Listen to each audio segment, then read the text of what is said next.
critical electoral focal point for the SADC region. And it's the only SADC country, in fact, that's conducting its national electoral process, which would naturally place it under significant regional and international attention.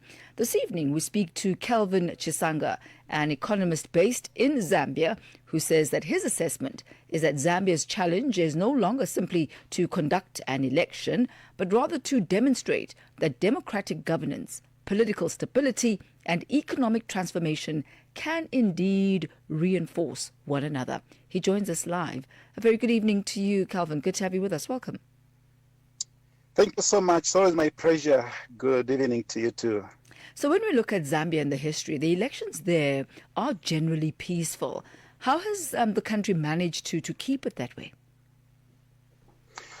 Well, the election this time around has been issues to do with the governance and obviously issues of economics.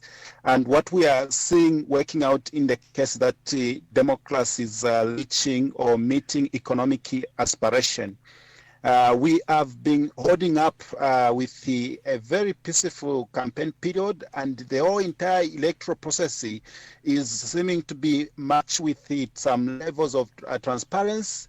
Obviously, understanding that Zambia has given a mature democratic tendency and principles across many institutions, and even just when you look at the economic resilience as well, just in the midst of electoral campaigns and everything else is working out with a positive nature, demonstrating a significant, stronger economic backdrop, which we have entered into this electoral season. And what does this relative stability actually do to the investment appetite and investor confidence?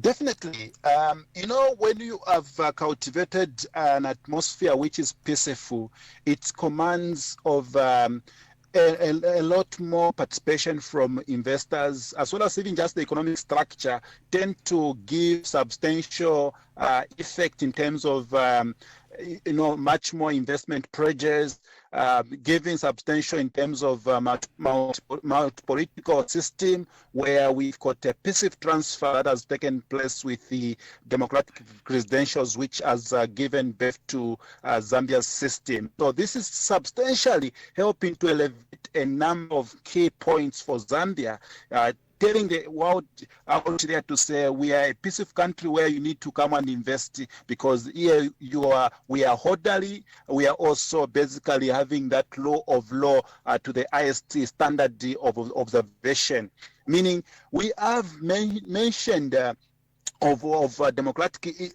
principle with the economic aspect, meaning we are trying to work with a stability and also with that economic momentum which cannot be disturbed by political atmosphere. So you have mentioned that economically Zambia enters this particular election with a rather strong macroeconomic position. Can you talk to us more about that, and maybe also touch on exactly what it is that politicians are campaigning on this particular election? Okay, thank you so much. So what we have seen that Zambia, for the past 35 years of multi-party democracy, has maintained the politics which is a tolerance with one another. And what we have seen also in terms of peaceful transfer, this is strengthening the democratic principle and credential that Zambia has been able to cultivate.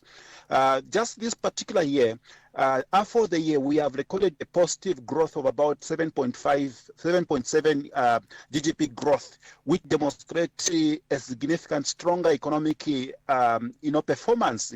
Again, if you look also into the macroeconomic stability aspect, the variables such as inflation, exchange rate, and even just when you look at the aspect to do with the interest rate and much more, many other elements in the macroeconomic environment, we have seen posting some positive elements, which are also speaking of attractive aspect of investors. And much to this also, if you look at what has been demonstrated so far, they elevated the level of expectation of some of the items that we normally have even at household level. they have moderated, especially when you look at the staple food, which of course you take papri or we take corns.